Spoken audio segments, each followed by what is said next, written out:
dê conforto ao coração e fé para passar essa fase difícil. A nossa servidora,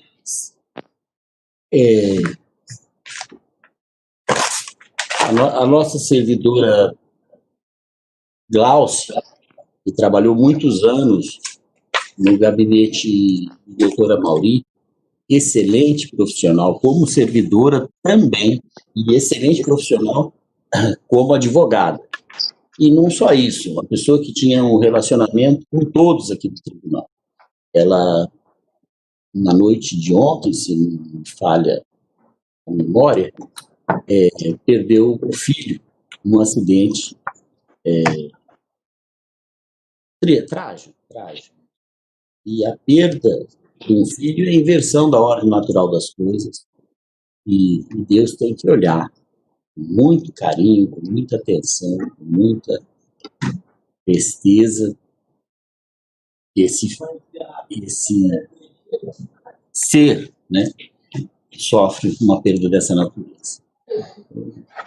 Eu divido com os senhores e peço a oração, a energia que cada um possa pôr nessa fase que a nossa querida Glaucia vai passar, né?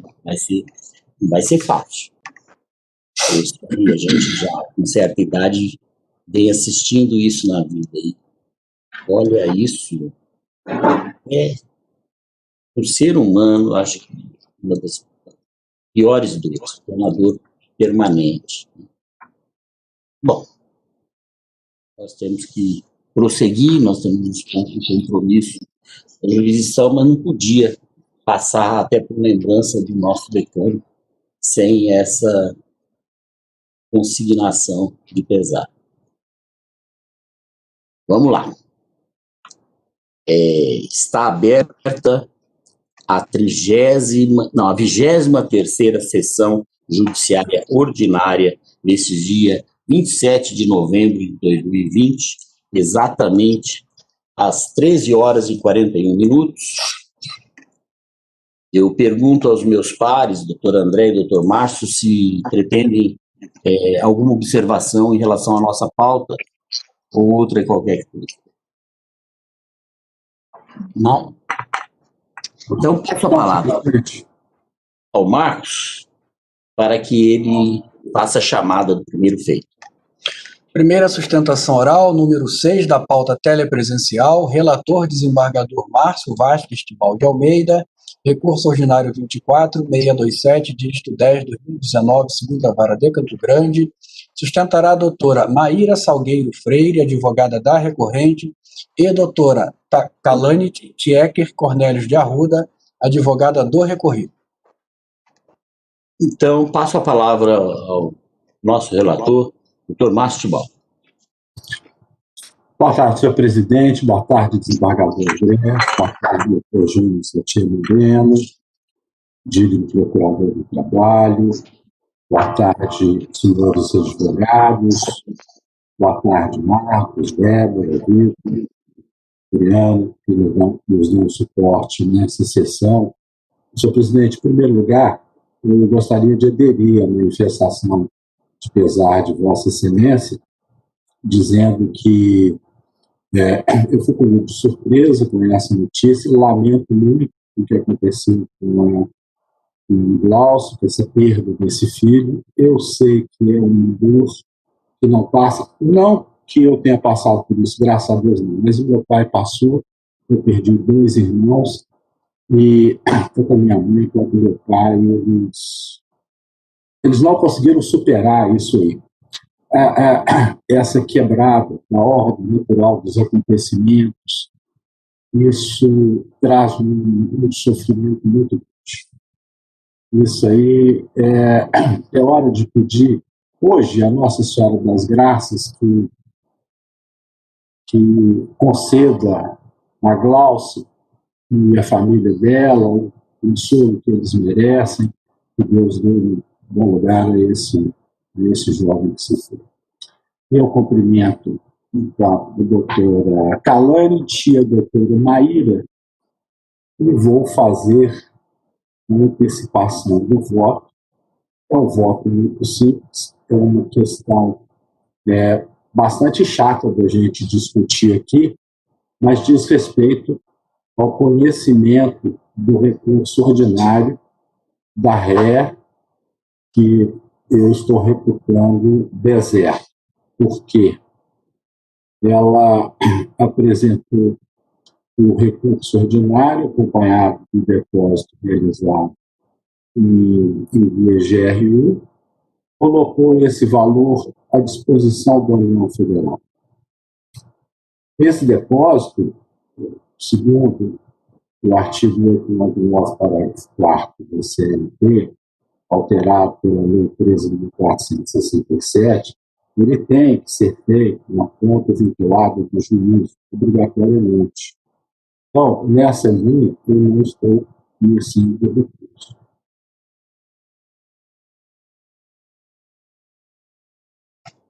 Eu pergunto... É isso, doutor? Há divergência. Há uma divergência. Sim.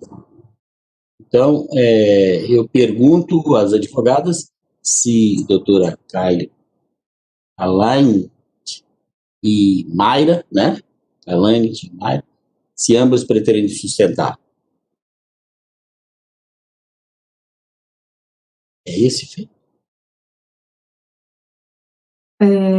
Boa tarde a todos, nobres julgadores, representantes do Ministério Público, advogados, colegas advogados aqui presentes.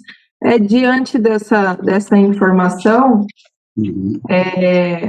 eu não tenho, eu dispenso, tá, a minha oportunidade de sustentar. Existe só uma divergência, né? Só para confirmar. Não. Eu acho oportuno a senhora sustentar. Porque eu ainda não formei opinião. Tudo né? bem. Então, vamos muito brevemente ao mérito desse recurso. Trata-se, então, de um recurso... Vai entrar o mérito. Eu acho conveniente. Desculpa, é que o relator ainda vai depois dizer o voto. Eu me antecipei, me confundi. Mas a doutora Calante, ela já está querendo passar para o mérito. Eu não fiz avaliação de mérito, então nós dependemos única e exclusivamente nessa sessão da discussão sobre possibilidade ou não do conhecimento. Sim. É isso mesmo. Então tá bom. Então, nesse sentido, eu passo a palavra para minha colega, não tem interesse na sustentação. Eu tenho que primeiro explicar. Não, como voto o desembargador André quanto à admissibilidade, né? Boa tarde. Não. Desembargador André. Doutora Maia, foi antecipação do voto e nós estamos ainda na admissibilidade, não é? Sim. Certo? Então, eu colho os votos agora como voto do desembargador André quanto à admissibilidade. Presidente, salvo melhor juízo, eu estou entendendo que a advogada poderá fazer a sua sustentação para abordar especificamente essa questão da admissibilidade, tanto a doutora Maíra quanto a doutora Calante, né? O ilustre desembargador Márcio Tibau já antecipou a sua proposta de voto, dizendo que não está conhecendo o recurso. Né? Certo, não tem qualquer dúvida. Depois nós adentraremos o mérito caso haja divergência e essa prospere. Tá. Então, eu passo primeiro a doutora Calane, né? Senhor presidente, essa questão do conhecimento ela é muito importante. Agora, eu acho que se houver o conhecimento do recurso, eu não fiz o voto de mérito. Então, nós teríamos que dar uma outra oportunidade, quando os votos estiverem prontos, para que as advogadas tentem aí quanto ao mérito. Tá? Então, isso que eu estou fazendo, se vocês concordam, meus pares. Primeiro, nós discutimos a questão da admissibilidade, que é prejudicial de mérito, para depois nós, em outra oportunidade, republicando a chamada para a sessão telepresencial, com a nova oportunidade de avanço ao mérito, com nova sustentação, nós adentrarmos ao mérito. Eu acho que nessa hipótese, em razão da preliminar, há de ser feita assim para preservar o contraditório. É que eu estava confuso, de fato. E me parece, presidente, que com relação a essa questão da admissibilidade, as advogadas elas abrem mão da sustentação, pelo que o MP está entendendo. Eu vou perguntar a elas, tá? Que imaginei. Doutora Mayra e doutora Kailane, vocês abrem mão para que nós, desembargadores, possamos discutir a questão da admissibilidade? Vamos ficar sem ela, né? Não vamos adentrar o mérito. Certo. Como eu estou aqui representando o recorrido, então eu abro mão sim, porque eu tenho interesse na manutenção, e eu conjugo da opinião do relator, então não tenho interesse em sustentar, para argumentar em sentido contrário. Tá bom? Então eu abro mão da minha sustentação. Doutora Mayra? Maíra? Isso, Maíra. Boa tarde, excelente. Eu vou também, então, abrir mão para poder ter essa decisão. Aí só para poder entender, para poder pugnar pela prazo da aplicação do artigo 1007 do CPC, para abrir prazo, para poder, então, complementar o pagamento. Isso. Doutor André, com a palavra. O desembargador Márcio Tibol vai expor o seu voto, presidente. Desculpa, doutor Márcio. Senhor presidente, desembargador André, doutoras Maíra e Kailane. A questão é de não conhecimento do recurso, eu já fiz antecipação, o recurso foi interposto 27 de fevereiro de 2020, já na vigência do artigo 899, parágrafo 4º, com a nova redação. Eu entendo que a necessidade de observância desse dispositivo ela é reforçada pela edição da instrução normativa número 49 de 2018 do TST, que trata dessas alterações da Lei 13.467 e que fixa, artigo 20, que as disposições contidas nos parágrafos 4º, 9, 10, 11 do artigo 899 da CNT, com a redação da Lei 13.467 de 17, serão observadas para os recursos interpostos contra decisões proferidas a partir de 11 de novembro de 2017. No caso, a reclamada não observou o modelo anterior à reforma trabalhista. Eu entendo que esse depósito deveria ter sido feito na guia de depósito judicial. Eu estou citando decisões do Pleno do TST a esse respeito, são casos análogos, e nessa linha eu entendo que não se aplica aos autos o texto da OJ 140 da SDI e do TST, tendo em vista que não se trata da hipótese de depósito insuficiente, mas de ausência de depósito recursal na guia de depósito judicial. Então, é nessa linha. Pelo não conhecimento.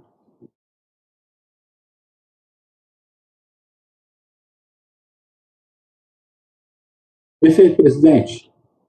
Desculpa.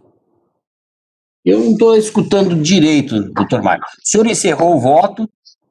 Agora. Pelo não conhecimento. Vossa Excelência não ouviu? Quer que eu repita? O final eu não ouvi. Então foi por não conhecimento. Não conhecimento. Com base nessa jurisprudência que nós temos colacionado aqui e também no dogma do artigo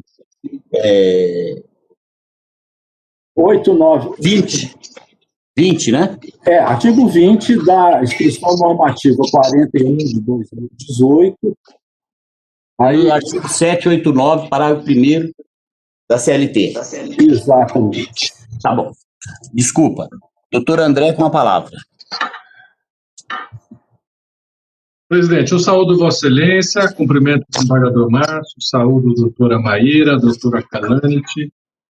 Brevemente, um parênteses, me associo integralmente à nota de pesar de Vossa Excelência pelo falecimento do filho da servidora Glaucia, servidora que prestou relevante serviço para o tribunal. Voltando, fecha parênteses ao nosso processo, eu vou pedir vênia ao desembargador Márcio para apresentar uma divergência. A matéria aparentemente é simples, mas ela tem uma complexidade, porque o artigo 1007 diz que a insuficiência de depósito implica deserção, né? De forma que eu parto, com todo respeito, né, vejo que o desembargador Márcio, no seu voto, cita várias jurisprudências nesse sentido, né, e é inegável que o recolhimento foi feito pela guia GRU, não foi feita pela guia hoje contemplada especificamente na legislação pertinente. Mas por que eu peço vênia ao desembargador Márcio para divergir? Eu entendo que o juízo está garantido, né? Eu compreendo que, pelo princípio da boa-fé, a empresa disponibilizou o valor necessário para garantir a alçada do recurso, né? Embora efetivamente esteja recolhida através de uma guia imprópria, o valor está à disposição da Justiça. Então, me parece que é um apenamento severo demais não conhecer do recurso. Entendo que nós devemos abrir prazo, como tenho feito em meu gabinete com a devida vênia, e nessas hipóteses eu abro um prazo de 5 dias para que a reclamada recolha correta através da guia adequada para que fique à disposição da Justiça. O dinheiro está, mas a guia não é correta. Eu uso, então, basicamente, esses princípios, senhor presidente, e, mais uma vez, pedindo vênia, acolho, nesse sentido, a sustentação da doutora Maíra para abrir prazo de 5 dias para que a reclamada complemente, ou melhor, faça o depósito corretamente pela guia adequada.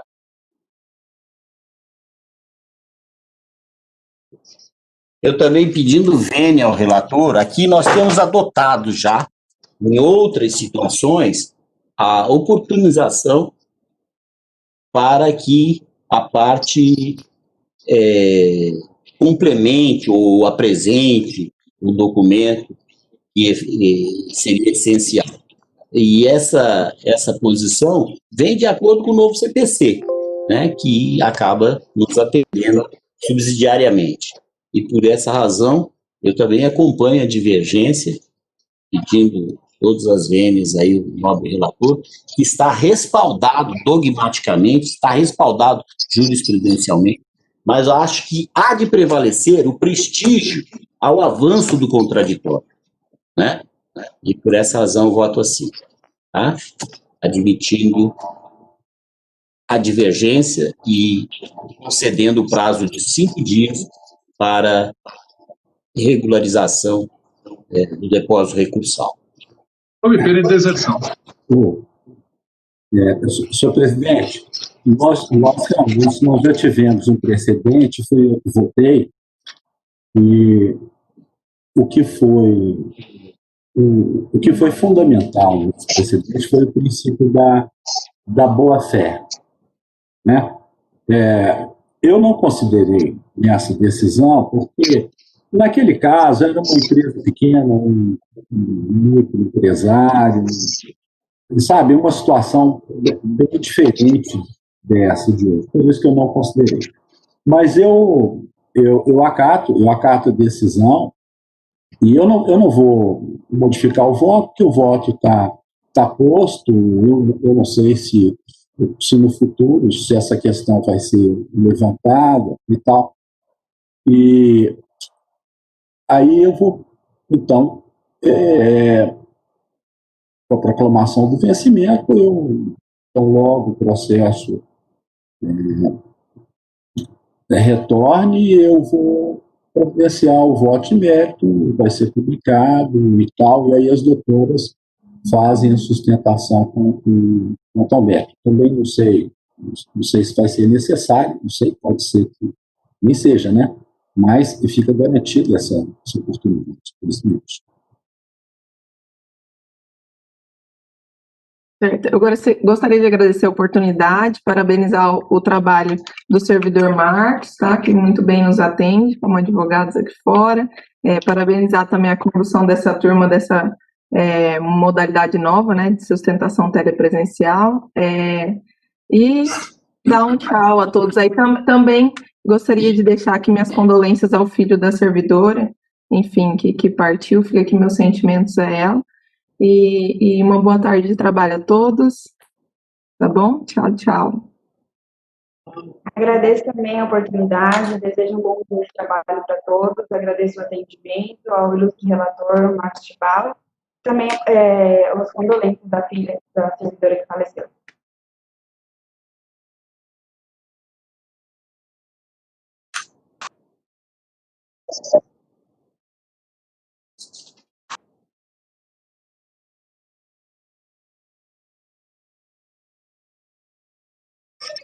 Eu quero aqui pedir desculpa primeiro aos meus pares pela confusão que eu fiz na apresentação desse filme, né? E agradecer a participação de ambos e do doutor Jonas também, como da advocacia, que pela paciência me fizeram ver que estava conduzindo mal a apresentação do contraditório.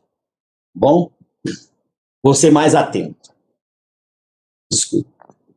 Não se preocupe, presidente. Imagina, presidente, estamos aqui numa composição. Que é isso, presidente? Tudo certo, presidente. Tudo certo. Tranquilo. Vamos lá. Eu acho que é a última sessão.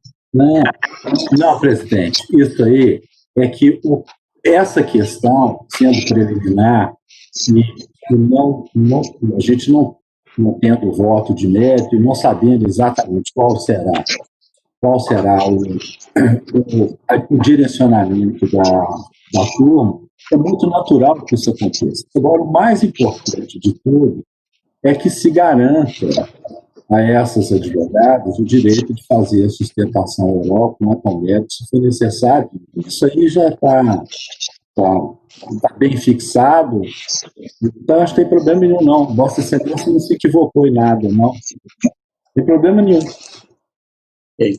Marcos, para o prosseguimento. Obrigado, doutor Márcio, obrigado, doutor André, obrigado, doutor Jonas e os advogados. Marcos, para o prosseguimento da nossa pauta. Doutor Nery, só antes de prosseguir, gostaria de explicar que esse processo, então, é um caso especial. Apesar de eu ter começado o julgamento, né, quanto ao conhecimento, ele é retirado de pauta para que ele retorne ao gabinete do relator. Sim. Ele volta para a determinação dos 5 dias. Ok. E já flui, né, doutor Márcio? Eu não sei.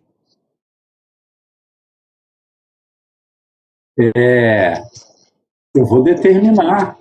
Eu já vou determinar que em função da decisão do tribunal, já tem a decisão do desembargador André, Vossa Excelência tem que só que proclamar isso aí, porque eu já posso mandar fazer o despacho ainda hoje. Então, vou fazer a proclamação. Abrindo o prazo para que comprove o correto recolhimento, autorizando depois o levantamento, etc., e que já faça o recolhimento da maneira correta.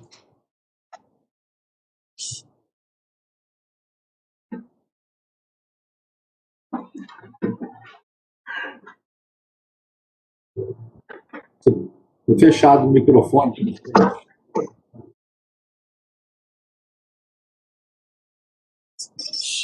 Então, eu vou fazer a proclamação. O feito ora em discussão, fica por maioria, né? A determinação da volta do processo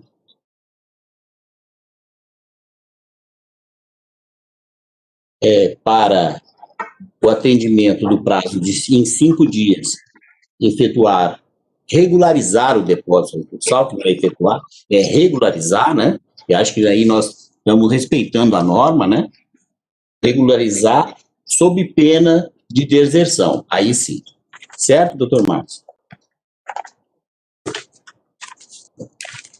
Agora sim, Marcos, volta a palavra.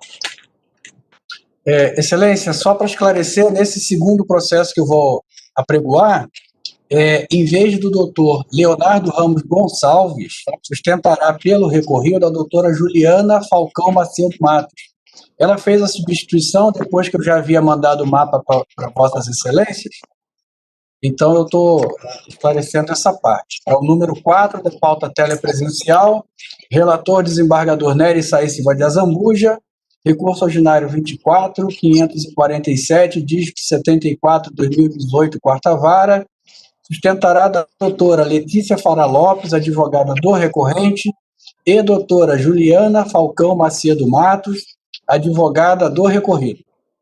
Então, bem-vinda, doutora Letícia Fará e doutora Juliana Falcão.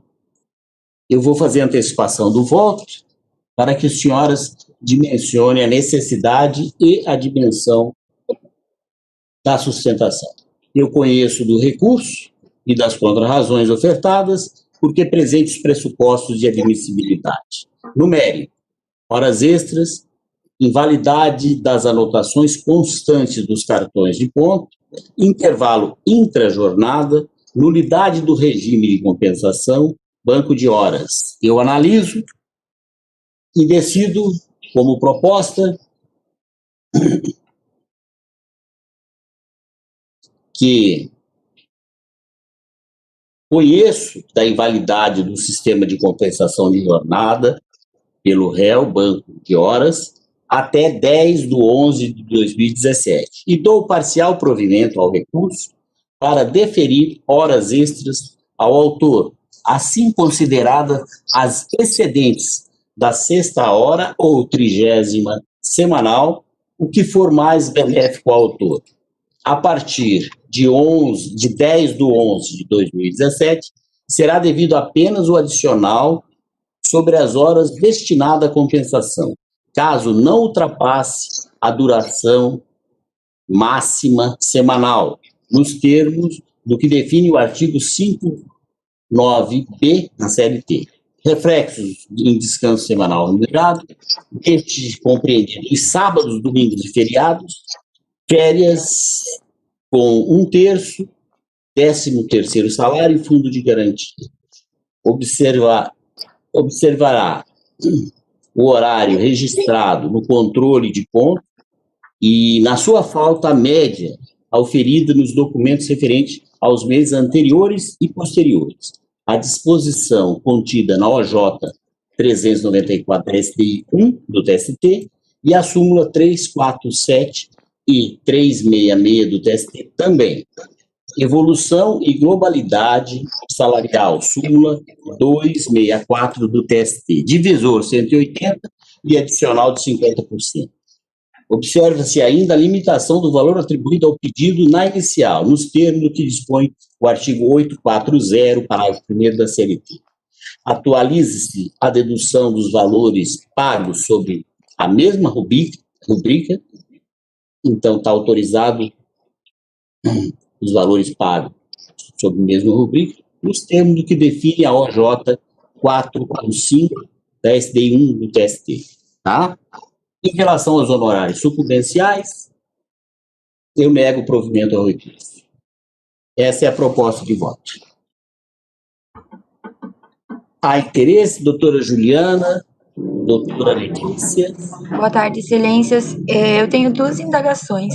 A primeira, estava cortando bastante o áudio, mas pelo que eu entendi, foi dada procedência para a invalidade do cartão de ponto. Só não entendi se houve o reconhecimento da jornada declinada em exordial? As excedentes, a 6ª diária ou 30ª semanal, o que for mais benéfico. Tá. E, em segundo lugar, pergunto se indago se há divergência até o momento? Até o momento, não. Não? Então, excelências, presto minhas condolências também à senhora Glaucia e à família dela. Desejo a todos, que acho que foi mencionado aqui, que é a última sessão de vossas excelências. Desejo muito amor, muita paz, muita saúde e esperança em 2021 e que vossas famílias fiquem bem em casa. Um bom Natal, um bom Ano Novo. Muito obrigada, declino e devolvo a palavra. Obrigado. Não, na verdade, eu estou confundindo. Não é dessa última, não. Eu estou confundindo com... temos ainda 2 sessões. Ah, tá. Então tá bom. Se eu não participar, ficam aí os meus votos já. Obrigado. Tchau, boa tarde. Boa tarde. Doutora Juliana? Boa tarde, excelências. Eu vou fazer uso da palavra. Certo. Então, a senhora tem 10 minutos pelo prazo regimental. Ok, obrigada. Boa tarde, desembargadores, desembargador relator, doutor Nery de Sá. Estendo cumprimento aos demais membros da turma, cumprimento membros do Ministério Público, serventuários da Justiça e demais colegas advogados presentes na sessão. Eu queria fazer alguns breves apontamentos que deve ser mantida a sentença que jogou em procedente os pedidos do reclamante em relação às horas extras, porque o autor ele não se desincumbiu do ônus de comprovar que os cartões eram inválidos. Ele próprio, na audiência de instrução, ele confessou horário diverso do que ele mesmo alegou na inicial. Os cartões de ponto atestam que o reclamante cumpria a jornada devidamente. Ele laborava das 10h45 às 16h45, com 15 minutos de intervalo, de segunda a sexta, até 31 de 5 de 2015, e das 10h30 às 16h30, com 15 minutos de intervalo, de segunda a sexta, a partir de 1/6. Em relação à alegação de nulidade do termo de prorrogação de jornada, o reclamante não trouxe nenhum elemento que possa invalidar o documento, não havendo motivos para não ser tornado válido. Importa destacar que a jornada era registrada pelo próprio reclamante em ponto eletrônico, razão pela qual deve ser rejeitada a alegação de invalidade. O reclamante, como é sabido, o banco possui um sistema que o próprio reclamante registra o seu ponto. Ele não pode acessar o sistema nem executar qualquer tarefa antes de registrar o ponto e nem após o registro do fim da sua jornada. Caso isso viesse a ocorrer, o próprio sistema, ele gera uma mensagem de pendência para o funcionário e o gestor responsável, ele é acionado e o gestor ele tem que autorizar eventuais horas extras e as horas extras realizadas com autorização do gestor são devidamente compensadas ou pagas. Está tudo de acordo com os cartões de ponto, conforme foi reconhecido pela sentença. É uma funcionalidade que bloqueia a estação do funcionário antes e depois. O sistema era aplicado ao recorrente, ele próprio confessou isso na audiência de instrução, a validade desse sistema, que o sistema bloqueava, impedia que fossem feitas horas extras, a não ser quando autorizado pelo gestor. Isso foi confessado por ele na audiência. Destaca-se ainda que o autor ele recebeu diversas advertências que constam nos autos pelas irregularidades no registro de ponto dele, quando ele cumpria horário a mais ou deixava de tirar o intervalo entre a jornada, ele era sempre advertido, as advertências constam nos autos, inclusive foi o motivo que culminou a justa causa dele, foram essas irregularidades no ponto, as diversas advertências que ele levou, e diante do conjunto probatório reconhece a veracidade do horário consignado nos controles de jornada, a efetiva compensação, o efetivo pagamento das horas extras. Quanto aos intervalos, o recorrente ele também não se desincumbiu do ônus da prova, pois os cartões de ponto demonstram os intervalos, as horas extras de forma fidedigna. Assim, deve ser mantida a improcedência do pedido de horas extras nos termos da sentença. E, nesse sentido, requer-se não provimento do recurso ordinário do reclamante. São essas as minhas considerações, excelência. Eu parabenizo a doutora Juliana pela sustentação e passo ao voto. Eu conheço do recurso e das contrarrazões porque presente os pressupostos de admissibilidade. No mérito, horas extras, invalidade das anotações constantes dos cartões de ponto, intervalo intrajornada, nulidade do regime de compensação, banco de horas. Isso. Tá, já da tribuna, a matéria já foi bem posta. Então, eu passo diretamente à discussão meritória. A prova da jornada de trabalho é feita, em princípio, pelos registros de ponto, conforme dispõe o parágrafo 2º do artigo 74 da CLT. As anotações contidas em tais documentos geram presunção relativa de veracidade, que pode ser elegida por outros elementos de convicção.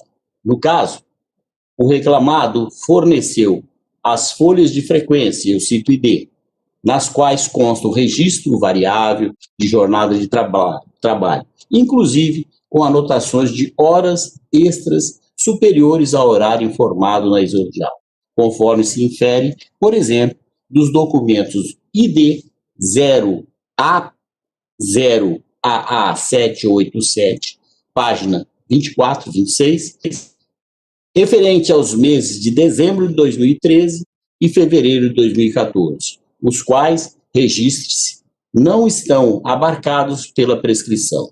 Portanto, cai por terra a alegação do obreira de que não poderia registrar horas extras superiores às 2 horas diárias. Ademais, ao prestar depoimento, o autor, em evidente contradição com a alegação contida na exordial, informou outra jornada de trabalho, qual seja, das 10h30 às 18h. Eu cito o ID. E ainda confessou que, abre aspas, ocorria de o depoente chegar após as 10h30 ou às 11h, como bem sair antes das 17h. Item 5, fecha aspas. O depoimento da testemunha obreira também não teve o condão de afastar a veracidade das anotações contidas nos controles de ponto, pois, da mesma forma, afirmou não ser possível a anotação das horas extras excedentes às 2 diárias, o que, conforme já exposto, não corresponde à realidade. Do mesmo modo, não há que se falar em horas extras decorrentes da não concessão do intervalo intrajornada. Primeiro porque a alegação de que seria devida 1 hora de intervalo intrajornada é inovadora, na medida em que o autor nada mencionou sobre tal questão no pedido inicial.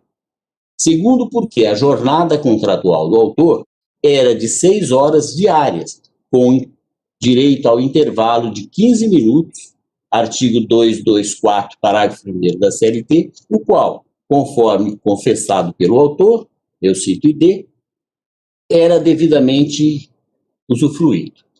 Com relação aos dias de greve, evidencia-se nos cartões de ponto que as faltas eram abonadas, conforme se infere, por exemplo, do documento do ID A0AA787, página 22 e 46.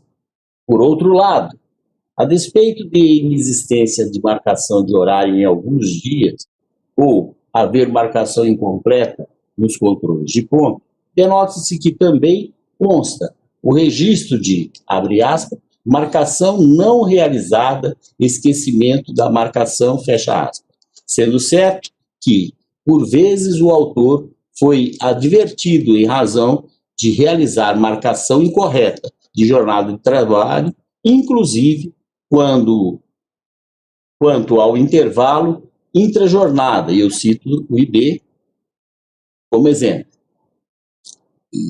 Motivo porque entendo que tal fato por si só, não tem o condão de invalidar os documentos.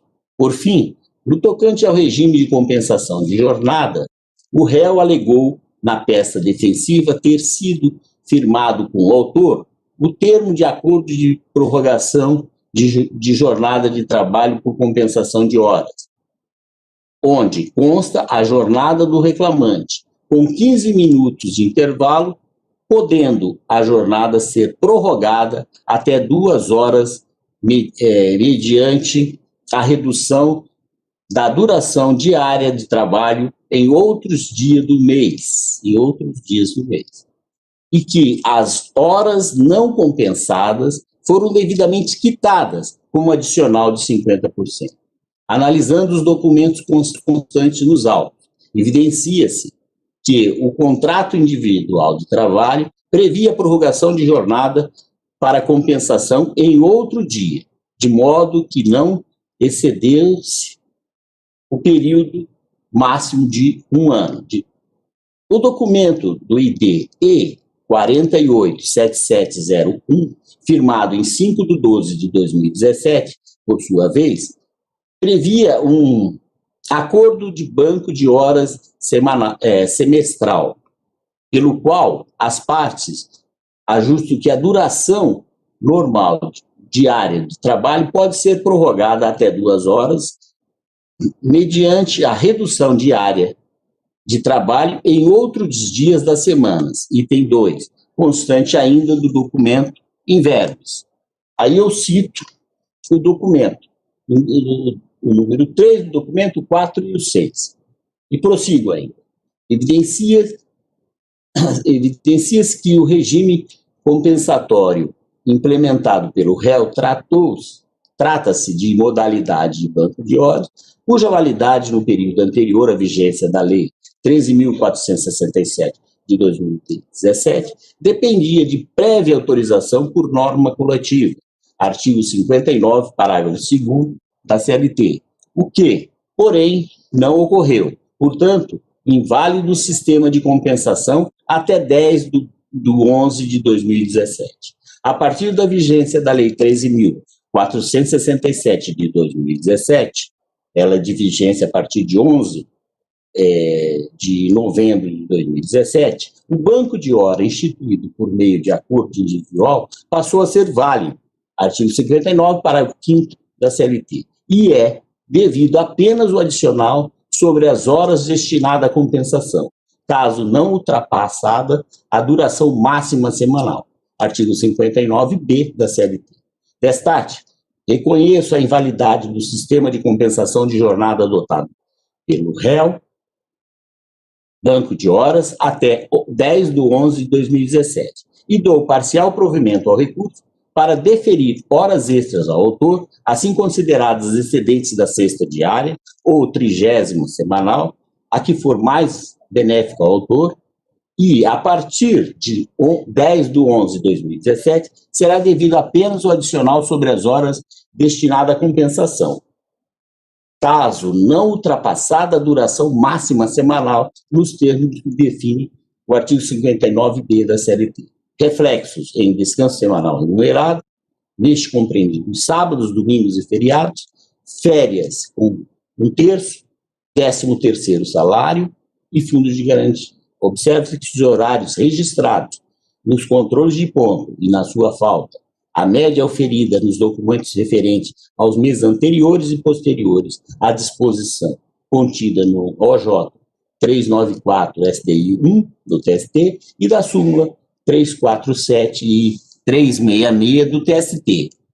Evolução e globalidade salarial, súmula 264 do TST, divisor 180 e adicional 50%.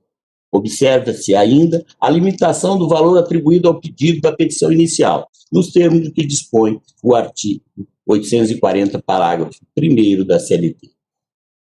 Autoriza-se a dedução dos valores pagos sob a mesma rúbrica, nos termos do que define a OJ 415 da SDI 1 do Colém do TST. Honorários sucumbenciais, dedução. Esse tema não foi abordado na tribuna, então eu já antecipei o voto, verão os fundamentos na publicação do acordo, caso prevaleça. Como vota o desembargador André?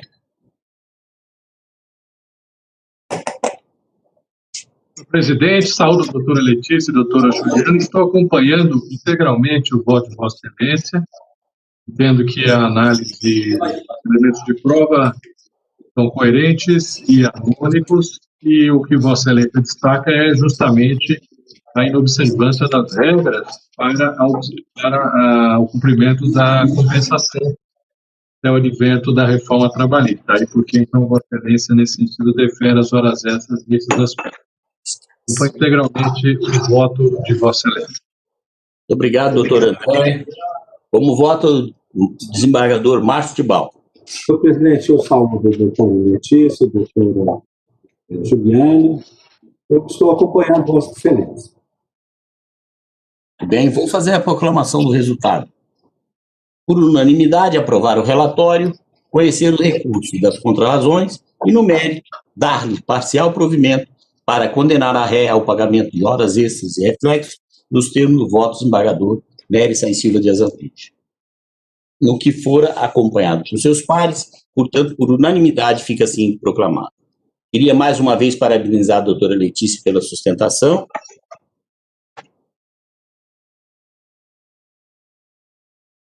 E volto a palavra ao Márcio para o prosseguimento da nossa sessão. Obrigada, excelências. Boa tarde, bom trabalho.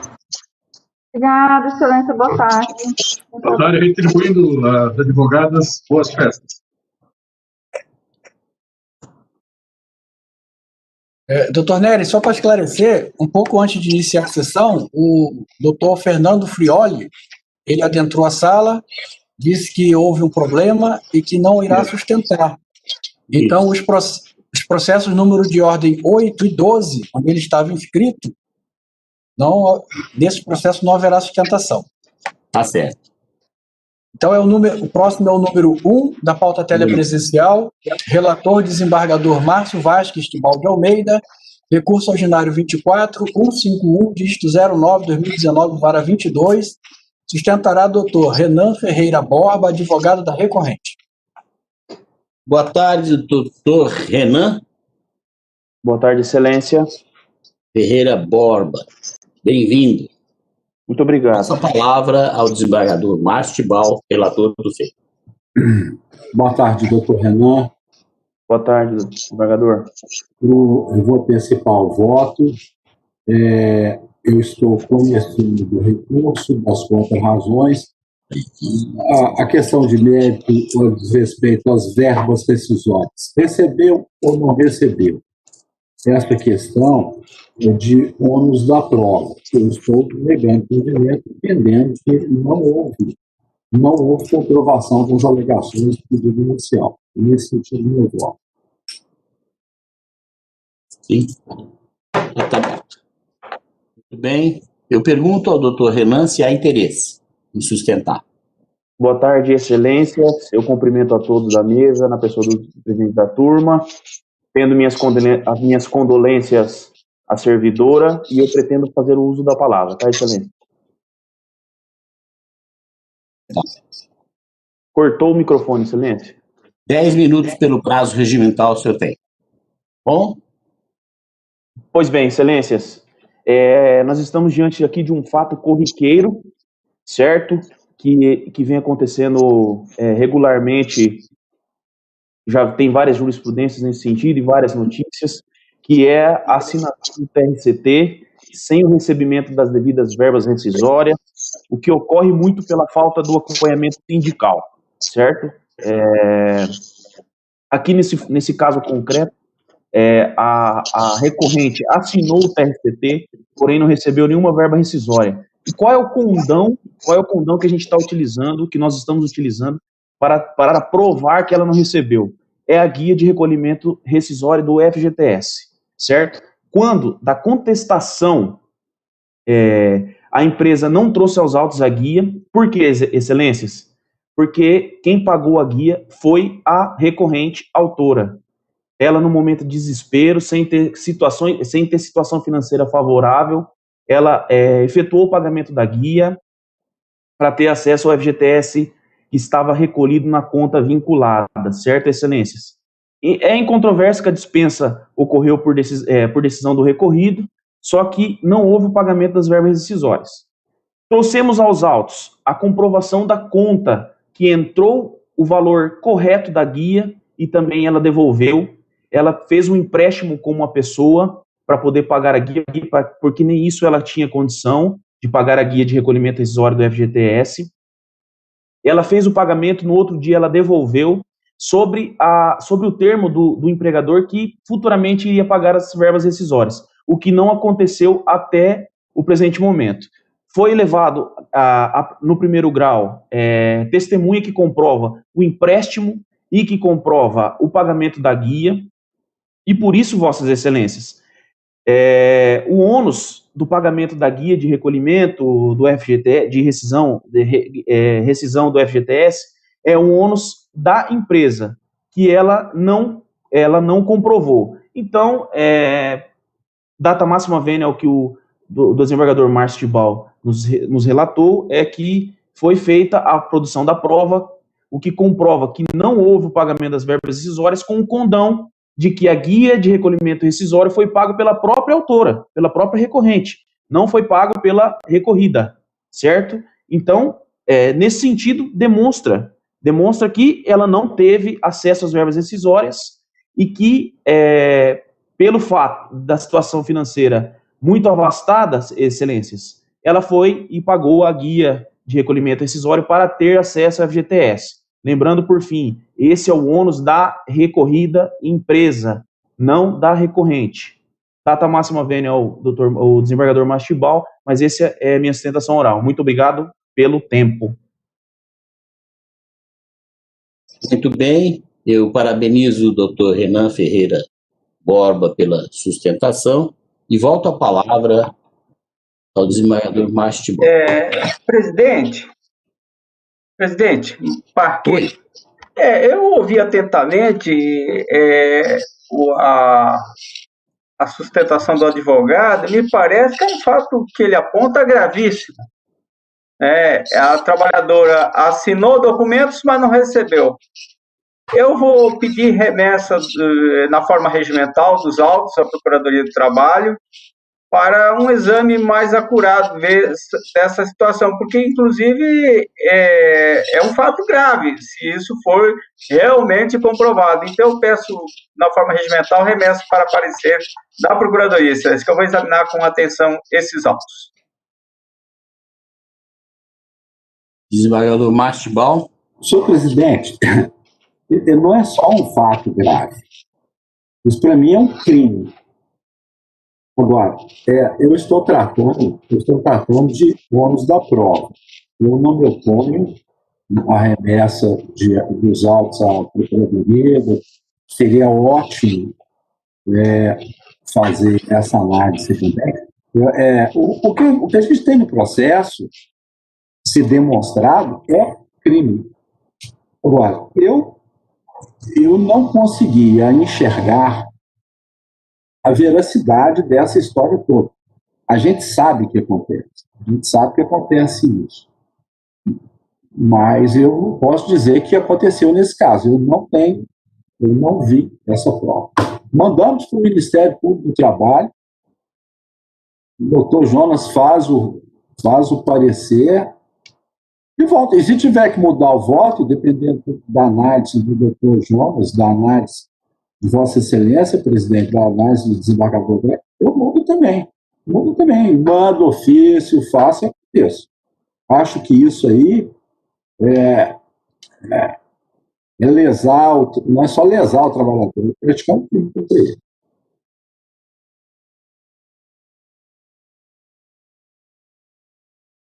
Bom, então, doutor Márcio, nós vamos suspender o julgamento para que o Ministério Público apresente seu parecer. Doutor André também anule, né? Está fechado. Se me permite, apenas uma brevíssima ponderação. Acho que quando o Ministério Público, imagino que o doutor já se sensibilizou também com a sustentação oral, a contribuição do Ministério Público é sempre bem-vinda, né? O olhar do Dr. Jonas, com certeza com a sua experiência, vai contribuir com o nosso debate. Vamos aguardar o parecer, não é isso, desembargador Márcio? Para depois prosseguirmos. Vossa Excelência vai apresentar o voto, vai reexaminar. De acordo, presidente? Então, fica adiado o julgamento para a manifestação do Ministério Público, que pediu tal manifestação, concedida, né? E após o processo volta para o prosseguimento do julgamento. Certo, Marcos?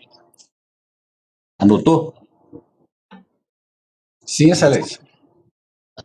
Eu acho que o processo tem no sistema que voltar ao gabinete do relator, não é? Para que de lá vá ao Ministério Público, né?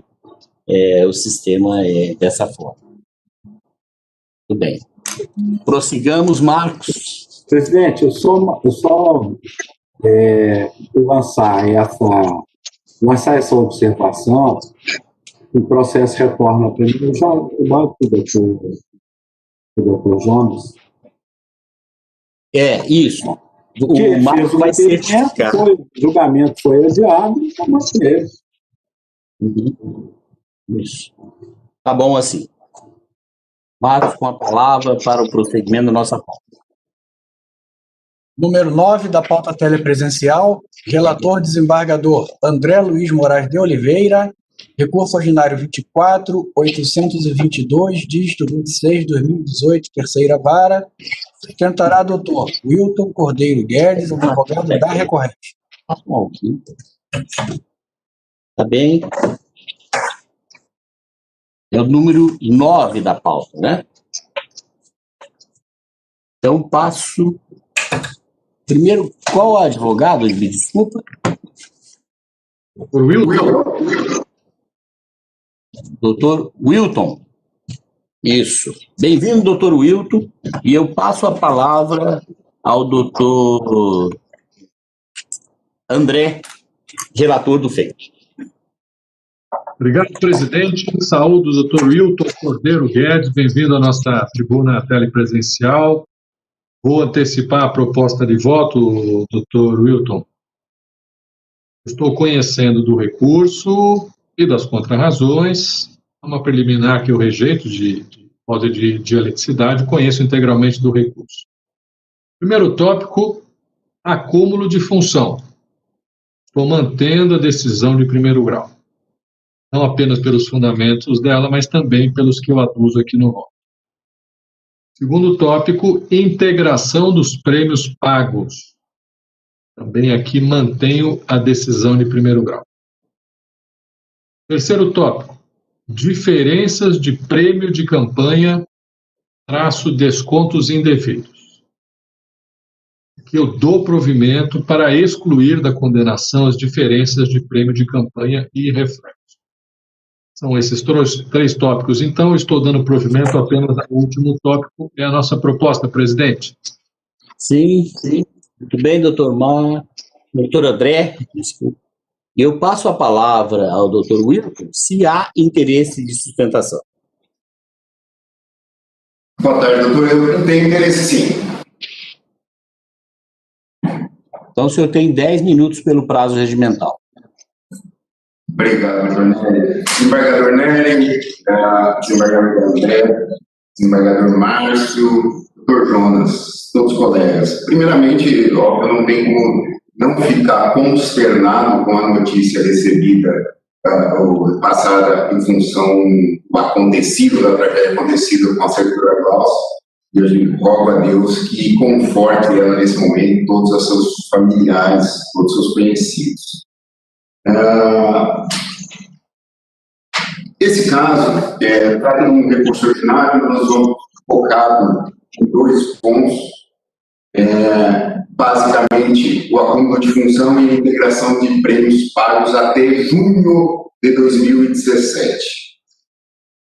Dito isso, em relação ao acúmulo, a sentença se pautou, fundamentou na aplicação do artigo 8º da Lei 3.207, que regulamenta as atividades dos vendedores, viajantes e pracistas. Pois bem, essa Esse artigo, conforme exposto no recurso, ele prevê o pagamento de adicional para os que prestam, os vendedores que prestam a função, inclusive, de inspeção e de fiscalização.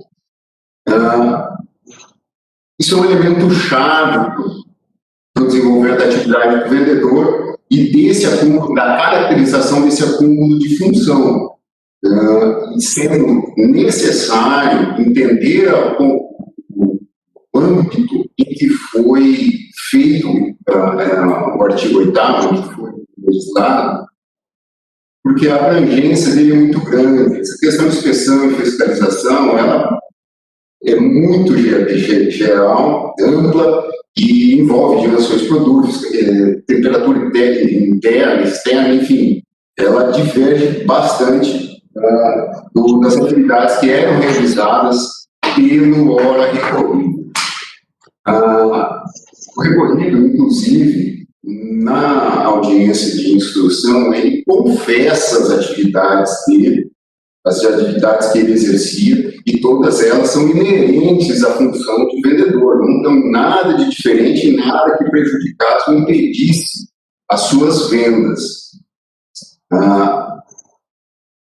Também o paradigma utilizado na sentença do TST, a reclamante, naquele caso, exercia funções realmente diferentes das inerentes ao vendedor. Lá, ela testava mercadorias, esperava aprovação do crediário, ligava computadores, recebia mercadorias na frente da loja, conferindo, inspecionando, fiscalizando as mercadorias, levando até o estoque e organizando o estoque da loja. Portanto, os fatos desse paradigma do TST são diferentes dos fatos do presente caso. Aqui, nessa situação, o reclamante, ele precificava e organizava a sua sessão. Inclusive, a precificação correta, ela obedece à legislação consumerista e facilita as vendas, as próprias vendas. Então, assim, nós temos que observar nessa situação que o recorrido, ele somente exercia atividades que eram inerentes à função. Também, para a aplicação da Lei 3.207, no artigo 1º, ela prevê que tem que ter observância da CLT, das normas da CLT. E na CLT, o artigo 456, ele é bem claro na questão de não havendo desequilíbrio qualitativo ou quantitativo, ou que as atividades extrapolem o objeto da própria contratação, ela é permitida. Mas isso, o recorrido conhecia todas as atividades para a qual ele foi contratado, consta lá no contrato de trabalho deles. Então, todas as atividades reconhecidas por ele, que foram realizadas durante o vínculo de trabalho, estão lá constantes no seu contrato com o ingresso do trabalho.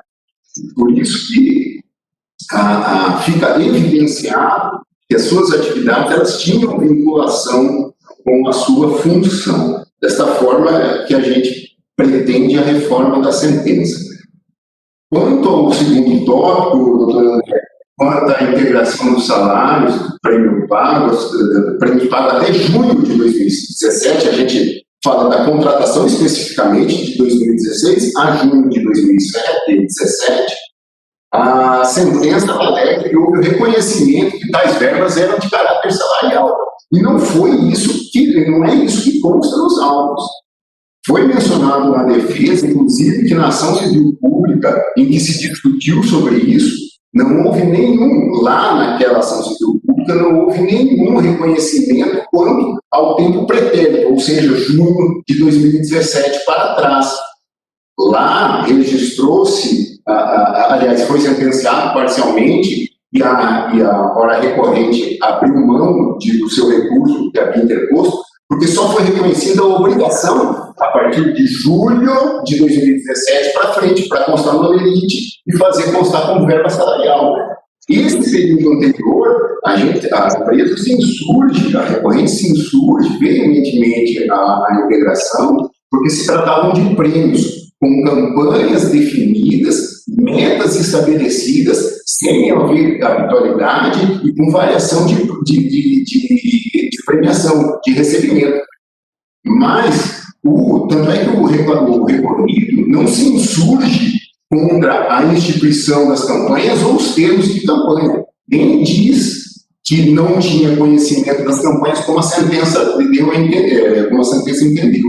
O que ele quer é o recebimento integral, enfim, o recebimento da premiação, a integração da premiação, independente do seu cumprimento de metas. E não era isso, de fato, o que acontecia. Como foi muito bem explicitado. Inclusive, quando a gente adentra na discussão ali, do que já foi provido o recurso da discussão dos descontos, ele também não discute que bateu meta ou não. O recorrido não discute isso. Então, fica evidenciado que era uma questão de premiação e não há um reconhecimento nem documental, nem testemunhal, muito menos de confissão por parte da recorrente, acerca desse tempo pretérito, dessa integração. Então, por esses argumentos contidos no recurso, que é o provimento do recurso, sempre, obviamente, considerando o voto do relator e com todo respeito, a gente tem uma manifestação, um posicionamento contrário. Excelências, muito obrigado pela atenção e pelo tempo de vocês. Desculpe, eu me alonguei aqui, não é o meu habitual seguir tanto tempo na sustentação. Obrigado. Muito bem. Parabéns pela sustentação, doutor Wilton. E devolvo a palavra ao nobre relator, doutor André. Obrigado, presidente. Também cumprimento o doutor Wilton Guedes pela sua bem ponderada sustentação oral e vamos aqui ao voto, nossa proposta de voto. Estou conhecendo do recurso, então, e das contrarrazões, rejeitando a preliminar. Primeiro tópico é o acúmulo de função. Na inicial, o reclamante alegou que, embora tivesse sido registrado como vendedor, acumulava função de estoquista e repositor de mercadorias nas gôndolas, pois na falta dos produtos era o responsável para buscá-los e repô-los e também para fazer a limpeza e a colocação de preço nos produtos nas gôndolas. Fato esse confirmado pela reclamada sob a justificativa de referidas atividades serem inerentes às atribuições de vendedor, não implicando, portanto, em acúmulo de função. Muito bem, eu parto de uma questão doutrinária, de acordo com o nosso ordenamento jurídico, não prevê a contraprestação de várias funções realizadas por um empregado para o mesmo empregador, condicionando o parágrafo único do artigo 467 apenas que a falta de prova ou inexistindo cláusula expressa a tal respeito, entender-se-á que o empregado se obrigou a todo e qualquer serviço compatível com a sua condição pessoal, fecha aspas. Logo, pode haver a execução cumulativa de tarefa.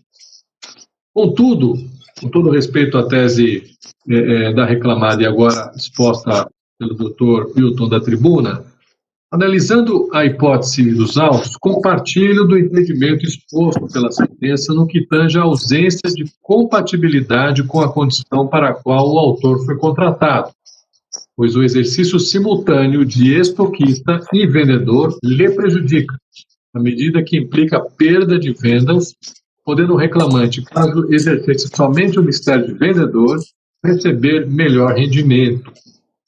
A circunstância encontra-se comprovada pelas fotografias anexadas aos autos, as quais deixam antever que havia rígida fiscalização quanto a referido mistério, tanto que constava uma placa com o nome e o número do vendedor responsável pelas gôndolas, conforme páginas que eu indico, comprovando que não havia o exercício esporádico da atividade do estoquista. Outro sim, a própria reclamada em sua contestação, ao refutar o tema Comissão sobre Vendas e Premiação, alegou textualmente que, abre aspas, no caso específico dos autos, as campanhas de premiação eram estipuladas metas de vendas e de organização, manter em ordem as prateleiras, a precificação dos produtos expostos na área de venda e a reposição dos produtos na área de venda, além da limpeza das prateleiras. aos vendedores aos quais, se cumpridas, dariam ensejo ao recebimento de premiações nos exatos termos da campanha, fecha aspas. Assim, entendo que a sentença julgou com acerto. Cito ainda, para finalizar esse tópico, uma jurisprudência do egrégio TRT de Minas Gerais, de 2014, no sentido de que o exercício simultâneo das atividades de vendedor com as de estoquista configura acúmulo de função em prejuízo ao empregado, que além da sobrecarga de trabalho tem suas vendas reduzidas, com consequente impossibilidade de oferir maiores comissões. Mantenho, portanto, julgado. Tópico seguinte é da integração dos prêmios. Por que aqui, com a devida vênia, estamos mantendo a decisão de primeiro grau? A reclamada sustentou e sustenta e reiterou da tribuna que as campanhas instituídas com o pagamento de prêmios estavam condicionadas ao atingimento de metas pré-estabelecidas e que nos autos da ação civil pública 92375/2013, ajuizada pelo Parquet, reconheceu-se a natureza salarial da referida verba e sua integração ao salário dos vendedores somente a partir do trânsito em julgado. Por que estamos mantendo a decisão de primeiro grau? Constou na ata de audiência os seguintes esclarecimentos pelas partes, nos seguintes termos. Tópico 2.2. Com relação ao prêmio de campanha, a reclamada confessa que no período de 12 de nove de 2016 a 30 de 6 de 2017 pagou o prêmio de campanha ao reclamante, mas não considerou sua natureza salarial. Neste ato, confessa a natureza salarial dessa parcela no respectivo período, esclarecendo que houve reconhecimento dessa natureza na ACP 92375/2013, que a partir de junho de 2017 passou a integrar essa parcela ao salário, mesmo depois da alteração da redação do artigo 457, parágrafo 2º da CLT, que retirou a natureza salarial dos prêmios. Dessa forma, que até a rescisão dos prêmios foram considerados de natureza salarial.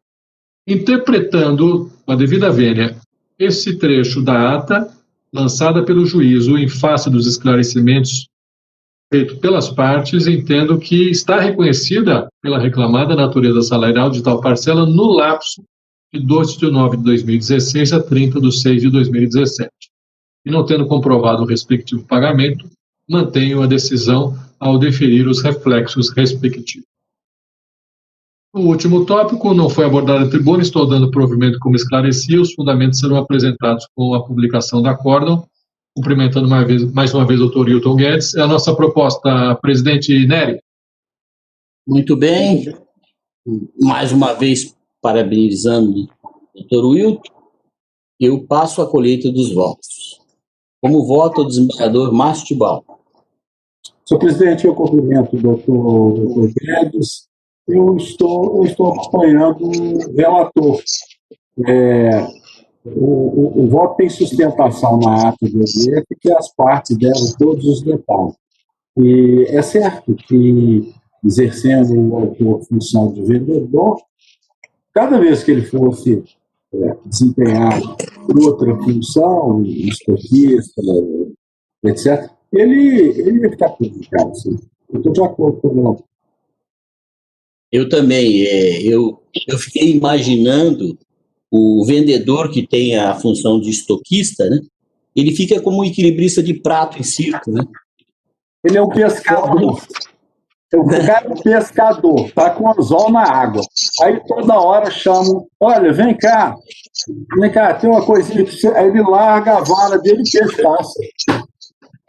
É verdade. Doutor Milton, desculpa a brincadeira, mas é a imagem que me veio e eu não poderia deixar de dividi-las com isso. Assim, em teologia da parte, foi um bom exemplo do doutor Márcio. É didática. Esses são os exemplos, são didáticos. Né? Tá certo. Então, eu também acompanho integralmente o voto do relator, parabenizando o doutor André pela análise muito oportuna.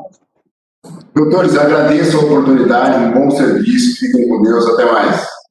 Vou fazer a proclamação do resultado, doutor Wilton.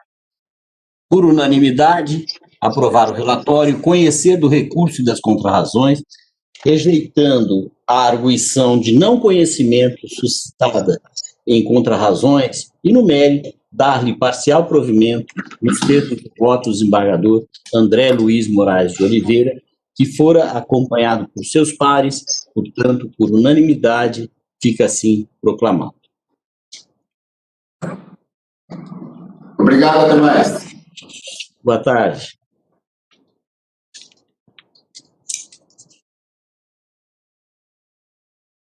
Marcos?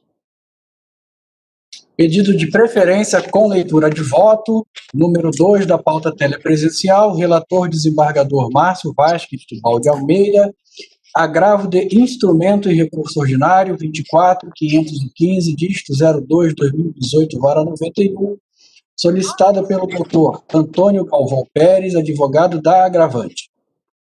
Boa tarde, doutor Antônio Galvão Pérez. Bem-vindo à nossa sessão. Passo a palavra ao desembargador Márcio Tibal, como relator. Boa tarde, doutor Antônio Galvão. Eu não vou ler o voto todo, não, eu vou só sintetizar. O Eldorado aviou um recurso ordinário adesivo numa ação em que ela não foi sucumbente. Então, em função de não ter havido sucumbência, não houve condenação nenhuma, eu estou entendendo que a decisão que trancou o recurso está correta, não há interesse recursal. Aí eu estou negando provimento ao agravo. Nesse sentido, voto. Eu, nesse caso, faço a colheita só para poder fazer a proclamação. Tá bem, doutor Márcio? Como voto o desembargador Eu só não vou ler ler o voto, viu, doutor Antônio? Eu não vou ler o voto, porque vai ficar uma coisa cansativa, mas isso aí é a síntese do voto. Como vota o desembargador André?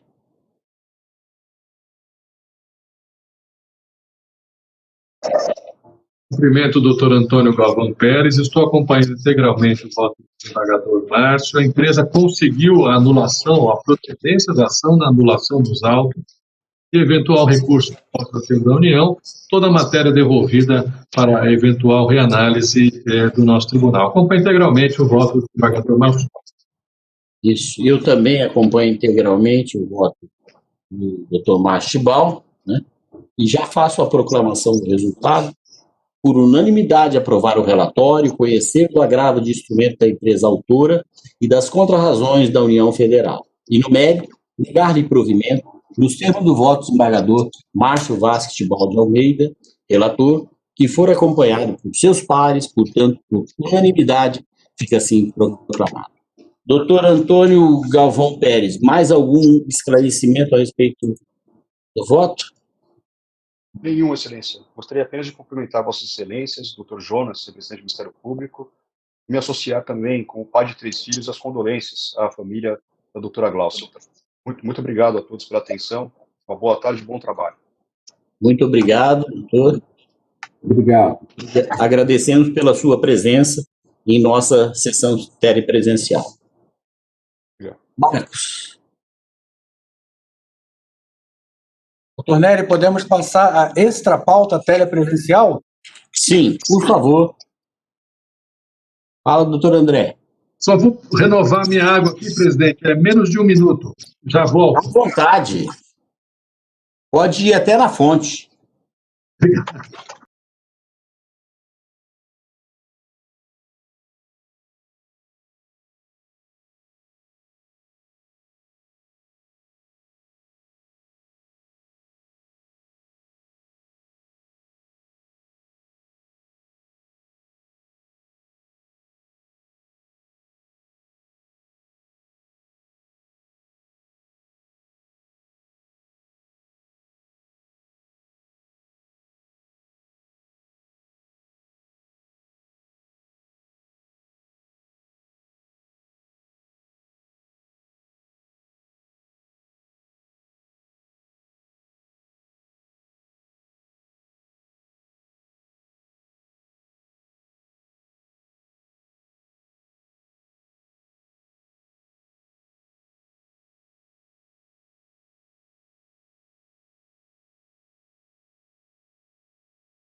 doutor Jonas. Tá, Bolso, está chegando. Foi também buscar uma água. Vamos lá. Obrigado, presidente. Primeiro, os processos onde há divergência. Pode anunciá-lo. Pois não. Número 1 da extra pauta telepresencial, recurso ordinário 24, 210, dígito 31, 2018, vara 22. Em sessão realizada no dia 4 de novembro de 2020, após o desembargador Márcio Vasques Tibal de Almeida, relator, e o desembargador André Luiz Moraes de Oliveira terem votado conhecendo do recurso e das contrarrazões, acolhendo a questão de ordem para tornar prejudicados a sentença e o recurso respectivo quanto ao tema correção monetária, e no mérito, dando-lhe parcial provimento para reconhecer o vínculo empregatício, determinar que seja anotada a CTPS da reclamante, deferir os seguintes direitos, observada a prescrição quinquenal e limitado aos pedidos iniciais e recursais. Aviso prévio indenizado, 39 dias, pedido inicial, saldo salarial do mês de fevereiro de 2017, férias mais um terço do período imprescrito, 2011/2012 em dobro, 2012/2013 em dobro, 2013/2014 em dobro, 2014/2015 em dobro, 2015/2016 de forma simples, 2016/2017 de forma proporcional. Gratificação natalina integral nos anos de 2013, 2014, 2015, 2016 e proporcional do ano de 2017, 2/12. FGTS de todo período, multa de 40%, descansos semanais remunerados e reflexos em 13º salário, férias mais um terço em FGTS, multa do artigo 477 da CLT em razão do não pagamento das verbas rescisórias e liberação das guias do seguro-desemprego ou pagamento de indenização equivalente. Pediu vista regimental, desembargador Nery Sais Silva de Azambuja. Sustentação oral, doutor Leandro Augusto dos Reis Soares, advogado da recorrida. Muito bem. Aqui a divergência, o ponto nodal da divergência é aquela questão da justiça gratuita, né, que havia sido indeferida, e eu, com base em decisão mais recente do TST, de 23/10/2020, dou provimento ao recurso para que a reclamada tenha o benefício da justiça gratuita, o reclamante tenha o benefício da justiça gratuita. É só esse o ponto de destaque.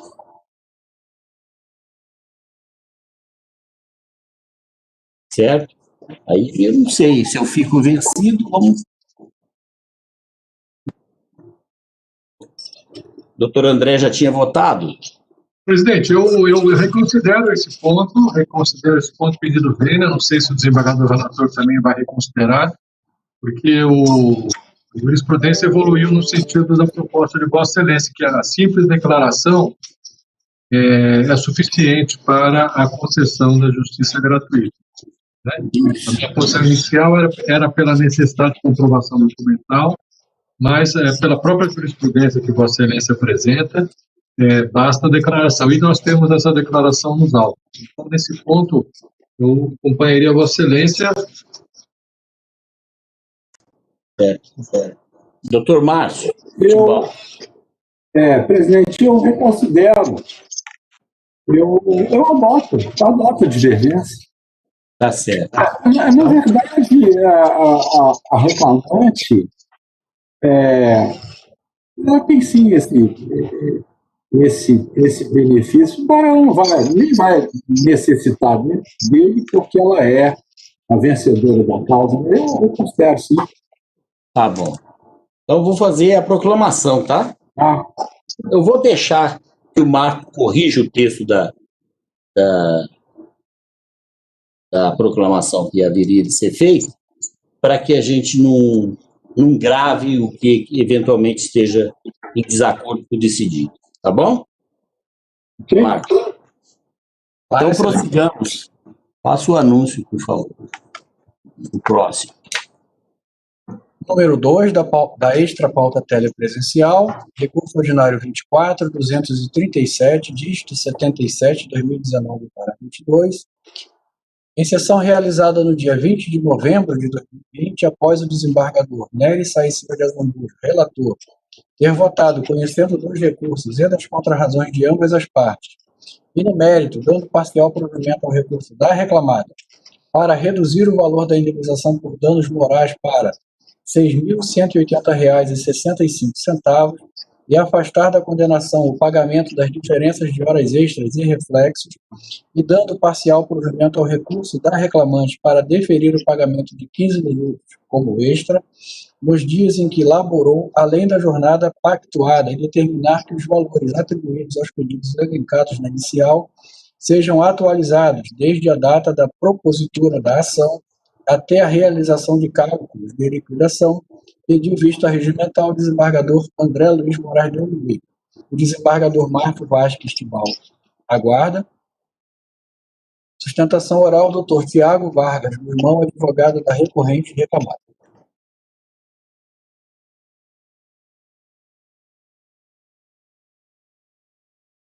Aqui a nossa discussão é em torno do quanto se fixa por dano moral, né? Eu havia fixado em 6 mil, em razão do multiplicador pelo salário, e o doutor André pede vista regimental. Doutor André, com a palavra. Aqui, presidente, nós tivemos a manifestação do doutor Jonas, né? Não sei se constou na certidão, mas ele deu um parecer oral, o que me levou a pedir uma vista regimental, porque o ilustre procurador Jonas ponderava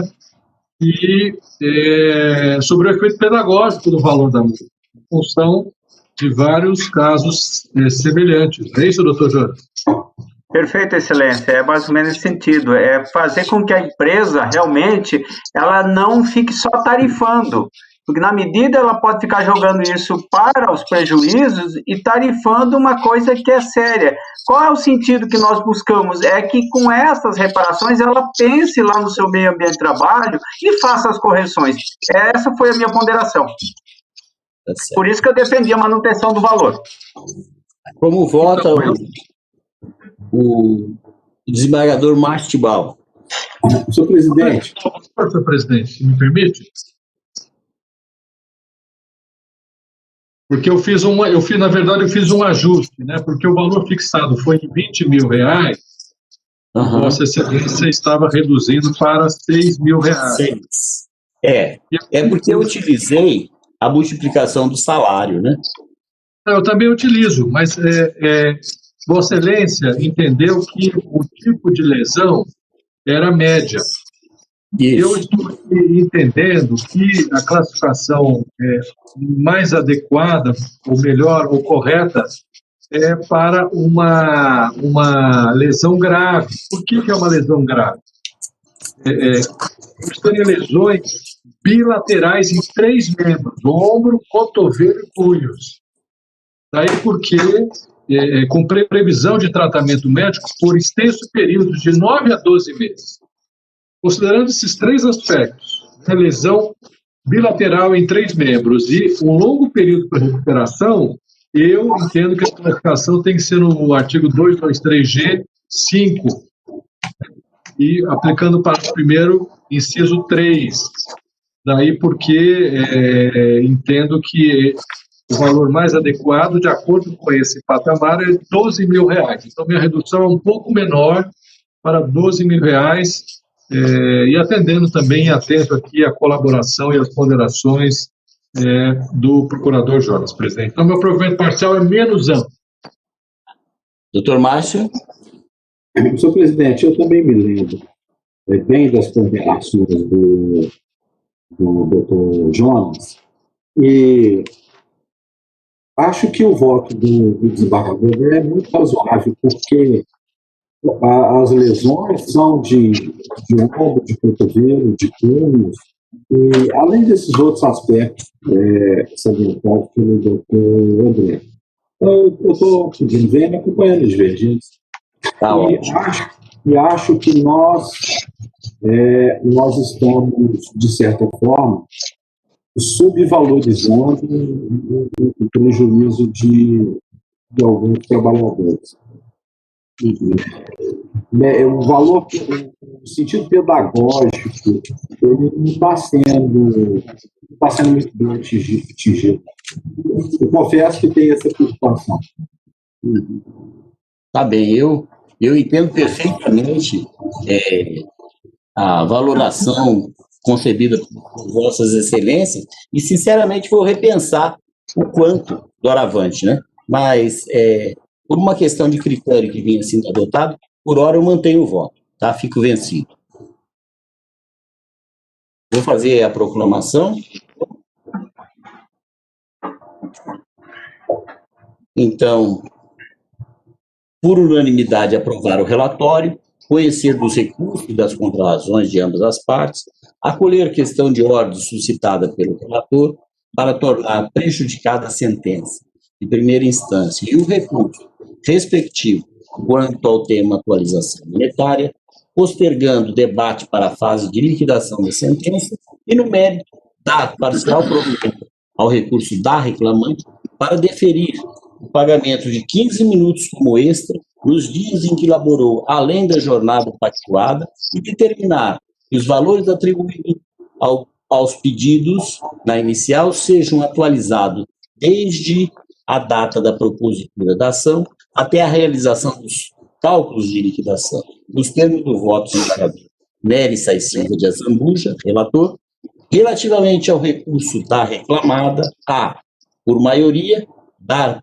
parcial provimento quanto ao tópico danos moral, quanto, nos termos do voto do desembargador André Luiz Moraes de Oliveira, vencido o desembargador relator, que dava provimento menos amplo. Mais amplo. B, por unanimidade, dar-lhe parcial provimento quanto ao mais, para afastar a condenação ao pagamento das diferenças de horas extras e reflexos, nos termos do voto do desembargador relator, fica assim proclamado. Vamos lá, mais um que debateremos. Marcos, por favor, faça a chamada. Desembargador Nery, a certidão do processo anterior, o dispositivo já está pronto. O senhor quer avançar ou quer retornar aqui? Você consegue lançar para que eu leia aqui? Já está lançado e também está no WhatsApp da nossa colega. Tá, então abre ele para mim aqui, que eu já faço leitura. Ok, é o RO 24210, dígito 31, 2018, vara 22, número 1 da extra pauta telepresencial.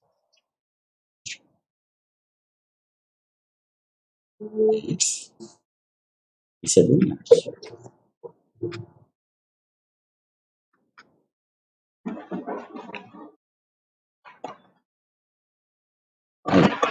Então, vou fazer a proclamação daquele feito, o de número... do de número 24, 0024, 421... 24, 210, 31, 2018, 5, 24/0022. Tá? Proclamando o resultado do feito. Por unanimidade, aprovar o relatório, conhecer do recurso e das contrarrazões. Acolher questão de ordem proposta pelo relator para tornar prejudicada a sentença e o recurso respectivo quanto ao tema correção monetária e, no mérito, dar-lhe parcial provimento para deferir-lhes o benefício da justiça gratuita, reconhecer o vínculo empregatício, determinar que seja anotada a CTPS do reclamante, deferir os seguintes direitos, observada a prescrição penal e limitando os pedidos iniciais e recursais. Aviso prévio, 39 dias da petição inicial, e eu cito ID, que é bom que repita, ID 2DF51C0, página 17, saldo salarial do mês de fevereiro de 2017, férias mais 1/3 do período imprescrito, 2011-2012 em dobro, 2012-2013 em dobro, 2013-2014 em dobro, 2014-2015 em dobro, 2015-2016 de forma simples, 2016-2017 de forma proporcional, gratificação natalina, integral dos anos 2013, 2014, 2015 e 2016 e proporcional do ano de 2017, 2/12, fundo de garantia de todo o período, multa de 40%, descanso semanal remunerado, reflexo em 13º salário, férias, 1/3, fundo de garantia, multa do artigo 477, em razão do não pagamento das verbas rescisórias, liberação da guia de seguro-desemprego ou pagamento da indenização equivalente, nos termos do voto do desembargador Márcio Vasques de Baldi Almeida, no que for acompanhado por seus pares, portanto, por unanimidade, fica assim proclamado. Ok? Marcos, o último da pauta deste momento. Nós temos mais. É o número 4 da extra pauta telepresencial, recurso ordinário 24.429, dígito 67/2019, terceira vara, em sessão realizada no dia 4 de novembro de 2020, após o desembargador Márcio Vasques de Baldi Almeida, relator, ter votado conhecendo do recurso e das contrarrazões, e no mérito, dando-lhe parcial provimento para fixar como base de cálculo dos honorários advocatícios sucumbenciais devidos pelo reclamante, o valor atribuído aos pedidos iniciais julgados improcedentes. Pediu vista regimental, desembargador André Luiz Moraes de Oliveira. O desembargador Nery Sais Silva de Azambuja aguarda.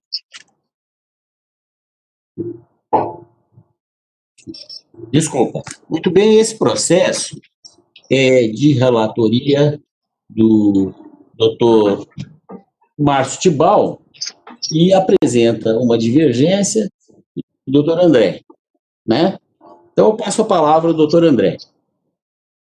O doutor Márcio quer fazer alguma ponderação? Senhor presidente, a divergência do desembargador André, ela está corretíssima. Esse detalhe, ele passou desapercebido, porque eu conferi os cartões iniciais e depois eu fui lá nos recibos.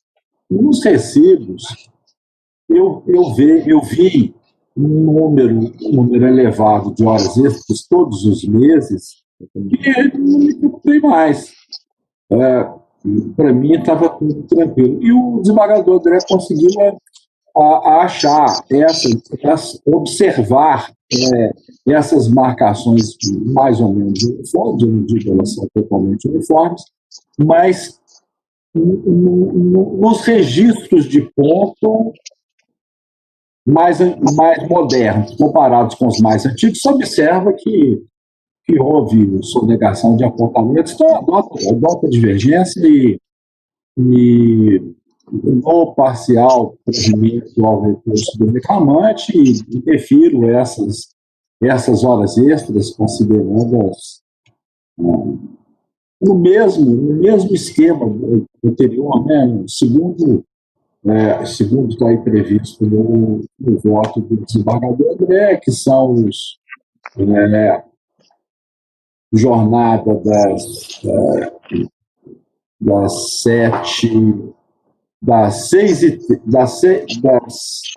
6h30 até 19, 20 horas, 6h30 às 18 horas, de segunda-feira a sábado, um dia por semana até 19h40, 2 domingos por mês, de 7 às 11. Nesse sentido. Ok? De acordo, desembargador Nery, de acordo.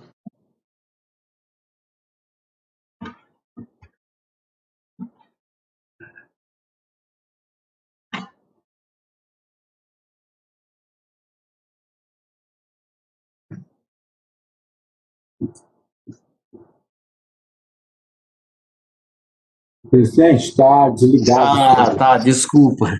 Eu vou pedir ao Marcos que faça a correção para que eu faça a proclamação correta. É pouca coisa, mas, dada a prática, eu lhe outorgo essa tarefa.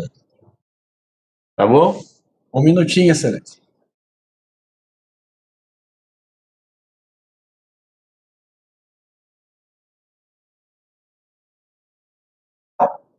Eu vou fazer a proclamação dos demais, né? Certo? Aqueles que não têm divergência, que houve concordância.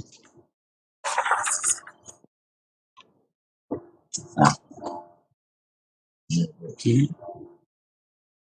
Eu pergunto aos meus pares se os processos constantes da pauta que votamos agora, onde não houve inscrição para sustentação oral, e tanto não, está errado.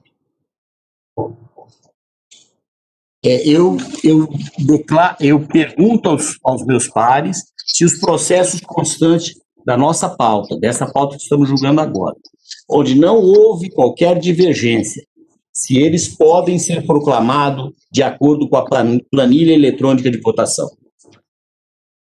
De acordo, presidente. Nos termos da planilha eletrônica, as anotações dessa pauta extraordinária. Isso. Essa pauta extraordinária fica votada. Então, os processos onde não houve divergência, fica votado conforme planilha eletrônica de votação. Por unanimidade, todos. Fica assim proclamado. Vou lá. Agora o feito que discutimos a respeito do processo 24.42967/2019, 5/24/003. Tá? Então, vou fazer a proclamação deste. Por unanimidade, aprovar o relatório, conhecer do recurso e das contrarrazões.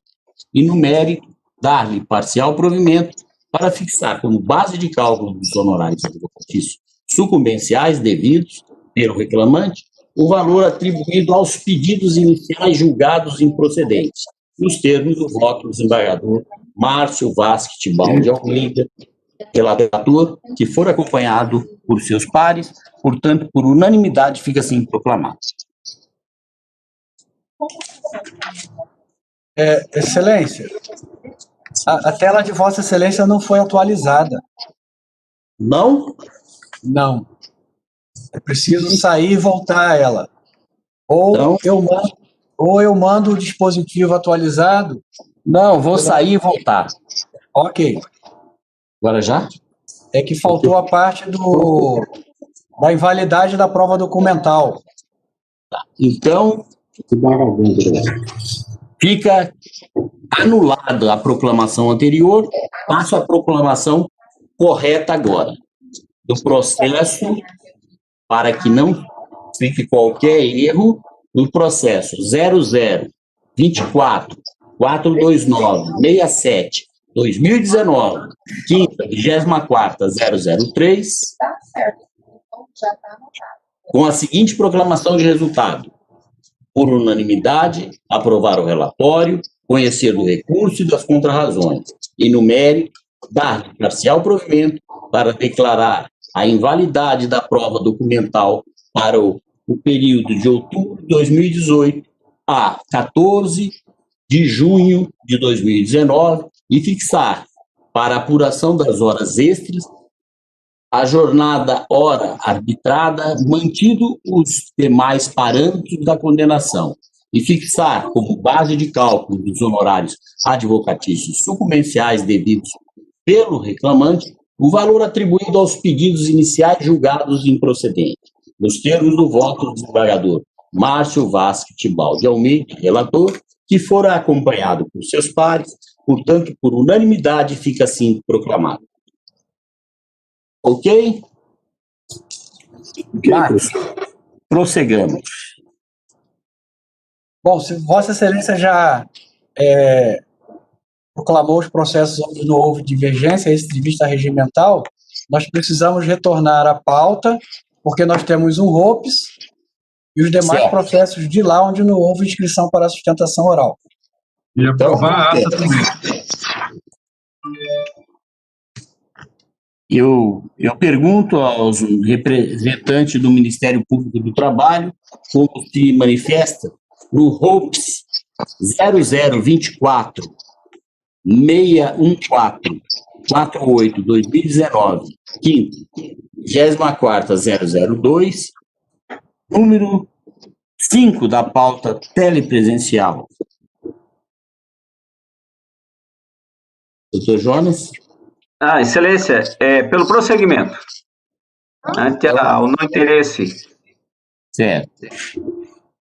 Em relação aos processos, os processos ainda desta pauta, eu pergunto aos meus pares e demais se os demais processos constantes da pauta, onde não houve inscrição para sustentação oral, podem ser proclamados conforme planilha eletrônica de votação.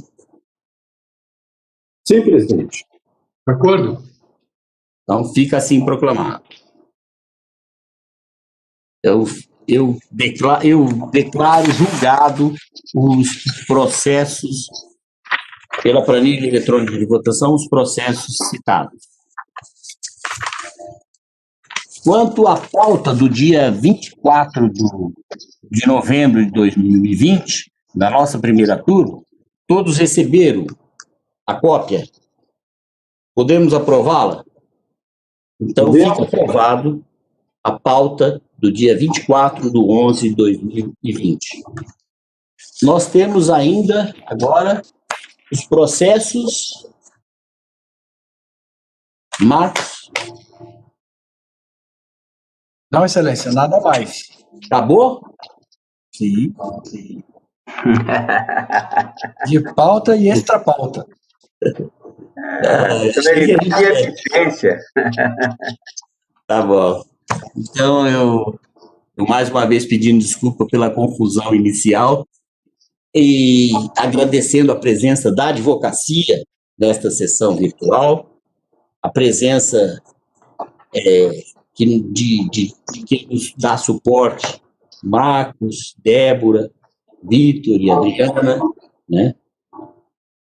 E agradecendo a Deus por ter nos feito essa sessão e também agradecendo ao doutor Márcio Tibau, ao doutor André, ao doutor Jonas, por fundamental debate que a gente promoveu aqui nessa tarde, né?